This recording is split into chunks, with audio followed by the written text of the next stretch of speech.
everyone, welcome back to Low Luxury, the channel where I show you what authentic luxury clothing and streetwear looks like.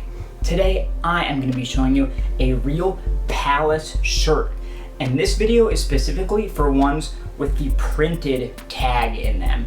If you're looking for one with the stitched in tag, I'm also doing that and posting it today. You can see that up here somewhere, but for these with the printed tag, let's get into it. But before we get going, I've looked into it and a very tiny percentage of you are actually subscribed to the channel. So it doesn't cost you anything. If you like the content I make, just click that subscribe button and I thank you profusely. First, let's take a look at the retail tags. And I will say off the bat that this is not for this sweatshirt specifically, but all of the tags look the same, so it still works just fine. So as you can see, it is a little folded over piece of matte white cardstock. And you've got your Palace there printed in. That font, it's kind of italic. The letters are all almost touching. The L and the A actually are. You've got a hole punch off in the left side for the string. In the back, when you fold it over, also has that Palace right there.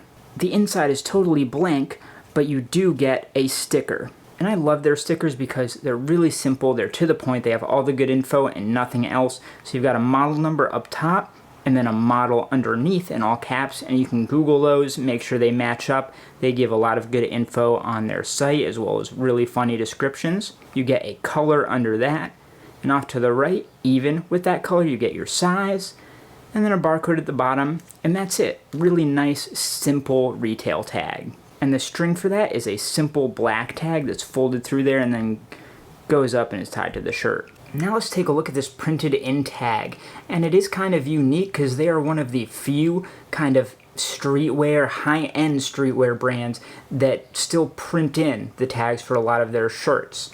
So you can see you've got the kind of tri-ferg there, just a triangle going in many times there, and then you've got the outline letters Palace going both ways around the edges, and then you get your size down there also in a kind of box there. And if you take a look at these, the space between each line is not consistent. There's different spaces depending on which one you're in.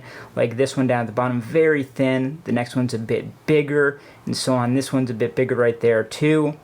And if you take a look in there, but it's all quite clean, right? The lettering, this one's even been washed a couple times. It's still holding up quite well, but over time, it will fade. And now looking at the fabric tag, it is a simple loop tag, a sort of glossy satin here. And this one, it is stitched right into the seam there. So you can see it's kind of folded over and stitched into the seam, so it doesn't have those visible stitches like a lot of tags do. And the first thing you see in black is the tri-ferg there. You've got Palace 3 times, all on the outside, reading from left to right. And then in italics under that in black, you've got skateboards. Take a look at that spacing between the tri-ferg and the start of the word, and look at how it's nice and centered within that tag itself.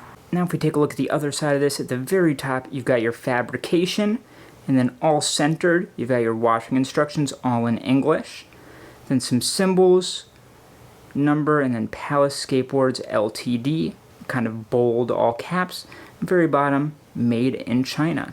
And that's what you get for your tag here on Palace stuff. So that is how you tell the difference between a real and a fake Palace shirt with the printed tag in it. Take a look at the other video on screen here, subscribe to this channel, like this video, and I will see you next time.